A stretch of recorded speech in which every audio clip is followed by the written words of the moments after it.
চট্টগ্রামবাসীর পক্ষ থেকে 11 দলীয় শীর্ষ নেতৃবৃন্দকে আন্তরিক মোবারকবাদ জানাচ্ছি। এখন আপনাদের সামনে সর্বশেষ জাতির এই গুরুত্বপূর্ণ মুহূর্তে ভাষণ প্রদান করবেন বাংলাদেশের জাতীয় সংসদে বিরোধী দলীয় নেতা, নতুন বাংলাদেশ গঠনের সংগ্রামী ব্যক্তিত্ব, বাংলাদেশ জামাত ইসলামীর সংগ্রামী আমির ডাক্তার শফিকুর রহমান। ডাক্তার শফিকুর রহমান।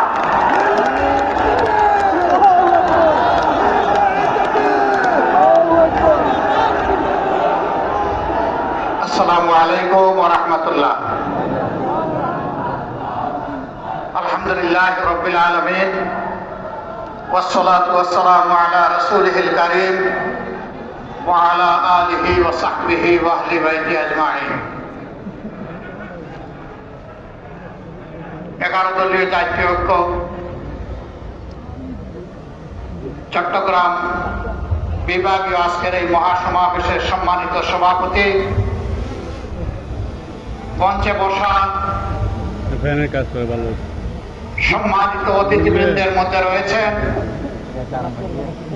জাতীয় সংসদে বিরোধী দলীয় চিফ হুইপ, জাতীয় নাগরিক পার্টির আহ্বায়ক, তরুণ জননেতা জনাব নাহিদ ইসলাম, বীর চট্টলা তথা বাংলাদেশের মানুষের অহংকার, মহান মুক্তিযুদ্ধের সূচনা লগ্নে জীবন বাজি রেখে অস্ত্র যারা হাতে নিয়েছিলেন, আপনাদের সেই অহংকার ডক্টর কর্নেল অলি আহমদ বীর বিক্রম, এলডিপির সম্মানিত চেয়ারম্যান, মঞ্চে রয়েছেন এই উপমহাদেশের প্রসিদ্ধ হাদিস বিশারদ শাইখুল হাদিস আল্লামা আজিজুল হক সাহেবের সুযোগ্য সন্তান শাইখুল হাদিস আল্লামা মামুনুল হক, বাংলাদেশ খেলাফত মজলিসের সম্মানিত আমির, মঞ্চে উপবিষ্ট রয়েছেন খেলাফত মজলিস, এবি পার্টি সহ জাগপা সহ বিভিন্ন পার্টির সম্মানিত শীর্ষ নেতৃবৃন্দ, প্রিয় চট্টলাবাসী, আমি মহান রবের শুকরিয়া আদায় করছি। জাতির প্রয়োজনে আল্লাহ তাআলা আপনাদের সামনে আজকে আমাদেরকে এখানে দাঁড়াবার তৌফিক দান করেছেন, আলহামদুলিল্লাহ। আপনারা ভাগ্যবান, এই চট্টগ্রাম এই অঞ্চলে ইসলাম প্রবেশ করেছে। এই চট্টগ্রাম মহান মুক্তিযুদ্ধের আওয়াজ এবং আহ্বান, স্বাধীনতার ঘোষণা সারা দেশবাসী বিশ্ববাসীকে ছড়িয়ে দিয়েছে। এই চট্টগ্রাম আল্লাহ আল্লাহ রসুলের বিরুদ্ধে অবস্থান নিয়ে শাহবাগ চত্বরে যারা বাজার বসিয়েছিল তাদের দুঃস্বপ্নকে তছনছ করে দিয়েছিল। হেফাজতে ইসলামের আহ্বানে এই চট্টগ্রাম আরো গর্বিত। বর্তমান সরকারের আমলে সর্ববিষয়ে বিশারদ একজন সর্বমন্ত্রীও আপনারা পেয়েছেন। সত্যি আপনারা ভাগ্যবান। এইরকম আর একটা জেলা নাই যে এক মন্ত্রী সকল মন্ত্রণালয় চালায়, এমনকি প্রধানমন্ত্রীর কথা ওকে তাকে বলতে হয়। আমার একটু কষ্ট লাগে না, নিজেদের সন্তানকে বুড়া বলতে নাই, আরে নিজের ছেলে কানা হলেও তো পদ্মলোচন। সম্মানিত বন্ধুগণ, আমার কষ্ট লাগে মাননীয় প্রধানমন্ত্রীর জন্য। তার আশেপাশে কাদেরকে উনি বসিয়েছেন? উনি কুমিল্লা এসে পিজের দেন, ফরিদপুরে গিয়ে সয়াবিন তেল দেন, তিনি দিনাজপুরে গিয়ে আম উপহার দেন, সিলেটে গিয়ে 9 সাড়ে ঘন্টা উপহার দেন। সংসদে গিয়ে প্রাথমিক বিশ্ববিদ্যালয় উপহার দেন, আর কক্সবাজারে এসে বলেন যে বিরোধী দল এই বাজেটে মাদক এবং ধূমপান জাতীয় দ্রব্যের ট্যাক্স বাড়ানো হয়েছে বলে বিরোধী দল তার বিরুদ্ধে প্রতিবাদ করে মিছিল করেছে। মিথ্যা, ভুয়া।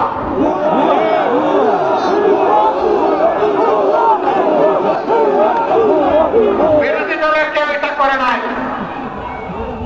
আমার করুণা লাগে, প্রধানমন্ত্রীর এই পদটা রাষ্ট্রীয় পদ, তিনি রাষ্ট্রের প্রধান নির্বাহী, তার দিকে তাকিয়ে বিশ্বের জনগণ বাংলাদেশকে ঈর্ষা করবে। তার মুখ দিয়ে যদি অনবরত এই সমস্ত ভুলভাল কথা বের হতে থাকে, বাংলাদেশ লজ্জিত হবে, ক্ষতিগ্রস্ত হবে। এদেরকে চিহ্নিত করুন, যারা আপনাদেরকে ভুল বুঝাচ্ছে। আপনার সম্মান মানে বাংলাদেশের সম্মান যারা ধ্বংস করছে, এদের ব্যাপারে ব্যবস্থা নিয়ে, নইলে ক্ষতিগ্রস্ত শুধু আপনি হবেন না, গোটা জাতিকে আপনি ক্ষতিগ্রস্ত করবেন। এবারকার বাজেট বিরোধী দল প্রতিক্রিয়া জানাবে, খুবই স্বাভাবিক। এটা গণতন্ত্রের এসেন্স, এটা গণতন্ত্রের সৌন্দর্য। এটা রাগ করার কি আছে? অল্পতে ধৈর্য হারালে 18 কোটি মানুষের দায়িত্ব পালন করবেন কিভাবে? হ্যাঁ, জনগণ সমর্থন দিবে, প্রশংসা করবে। জনগণ যখন দেখবে জন আকাঙ্ক্ষা বাস্তবায়নে আপনি এবং আপনার সরকার আন্তরিক। কিন্তু জনগণ যখন দেখবে 70 মানুষের রায়কে আপনারা অপমান অগ্রাহ্য করছেন, জনগণ বসে বসে আঙ্গুল চুষবে না। রায় দিয়েছে জনগণ, মানতে হবে সরকারকে। যে সরকার জনগণ মানে না, সেই সরকার জনগণের সরকার হতে পারে না। সংসদে তারা বলেন তাদের হিসাব অনুযায়ী বিভিন্ন মেকানিজমে সরকারে গিয়ে এখন বলছেন 51 মানুষ তাদেরকে ভোট দিয়ে সরকার গঠনের সুযোগ দিয়েছে। ভালো কথা, কিন্তু 70 মানুষ যে ভোট দিয়ে বলেছে গণভোটের গণরায় মানতে হবে, সেটা মানছেন না কেন? 51 বুঝতে পারলেন, 70 বুঝতে পারেন না? হ্যাঁ, 9-9.5 ঘন্টা বললে আসলে হিসাব মিলাইতে সমস্যা হবে। হিসাব মিলানোর জন্য ভালো মানুষ পাশে রাখুন,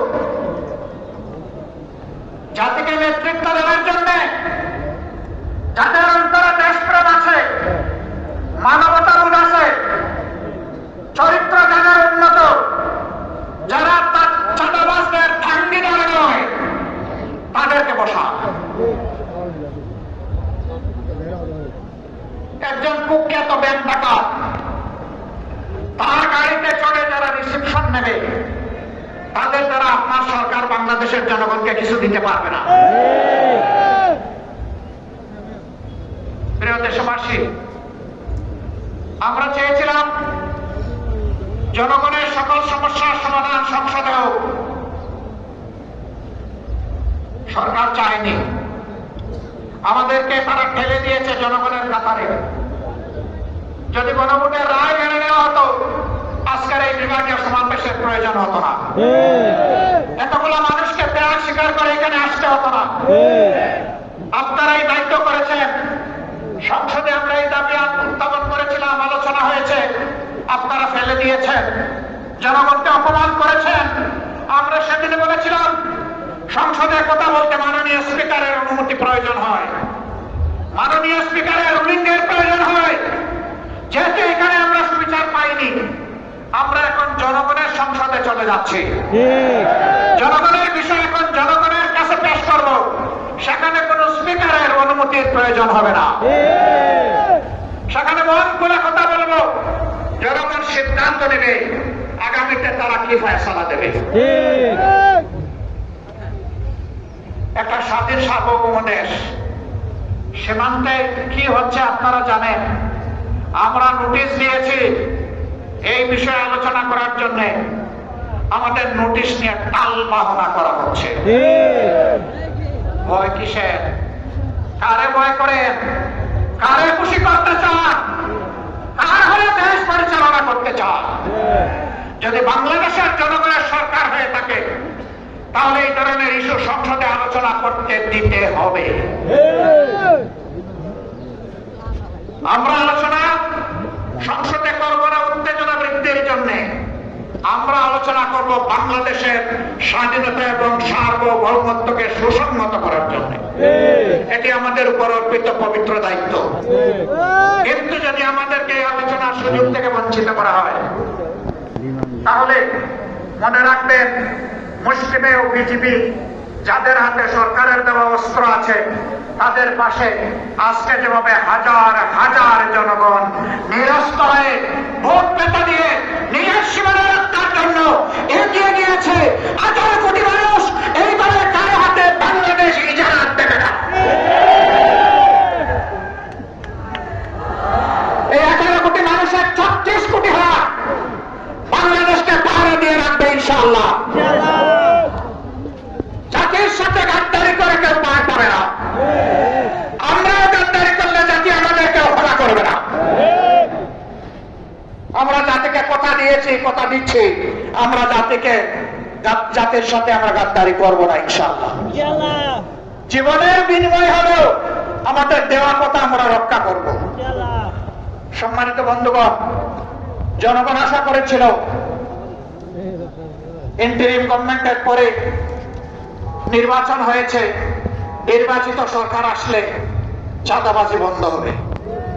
বাংলাদেশের কোন জায়গায় চাঁদাবাজি বন্ধ হয় নাই, হয়তো বা চিটাগাঙ্গে বন্ধ হয়ে গেছে।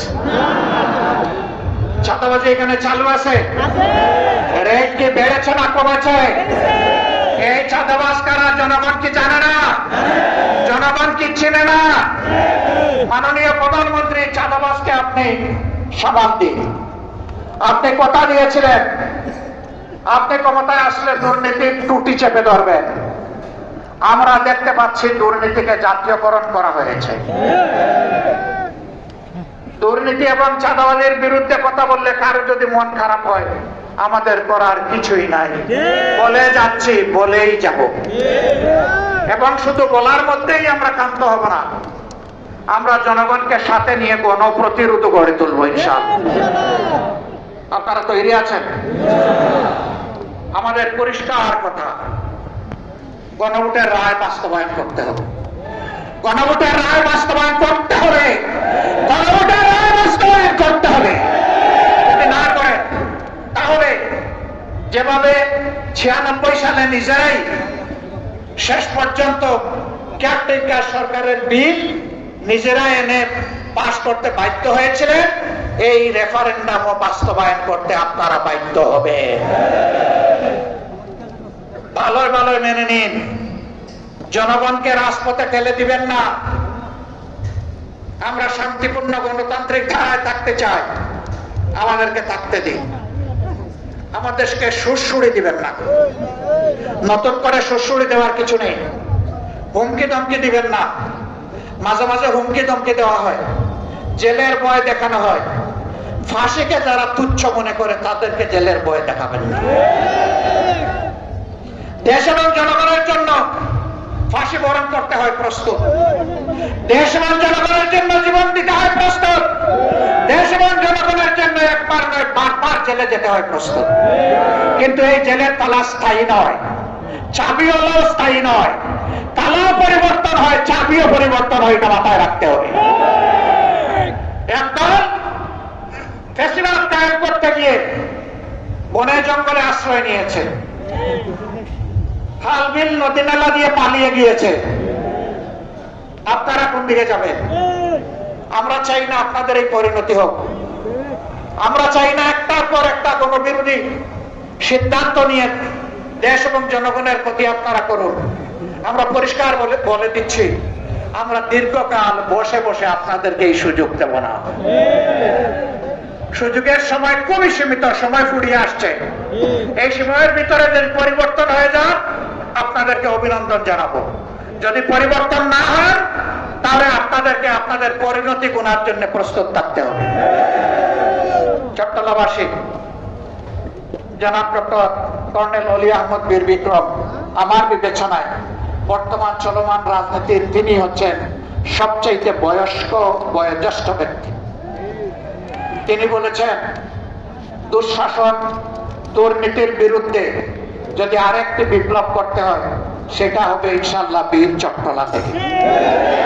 আপনারা সূচনা করতে রাজি আছেন? দেশের জন্য আরেকবার বুক পেতে দিতে রাজি আছেন? আমরাও ঢাকা থেকে আপনাদের সাথে চলে এসে রাজপথে একাকার হয়ে একসাথে দাঁড়িয়ে যাব ইনশাআল্লাহ। সবাইকে ধন্যবাদ। আল্লাহ হাফেজ। বাংলাদেশ জিন্দাবাদ। 11 দলীয় ঐক্য জিন্দাবাদ। আসসালামু আলাইকুম ওয়া রাহমাতুল্লাহ। সংগ্রামী জনতা, মাননীয় বিরোধী দলীয় নেতার বক্তব্য মাধ্যমে আমাদের সমাবেশ এখানে সমাপ্ত। আপনাদের জন্য একটা সুসংবাদ আছে, কর্নেল অলি সাহেব দিয়েছেন, আবার আমি দিচ্ছি, আপনারা সবাই ধৈর্য পরীক্ষায় উত্তীর্ণ। ইন্নাল্লাহা মা'আস সাবিরিন। আসসালামু আলাইকুম ওয়া রাহমাতুল্লাহি ওয়া বারাকাতুহু।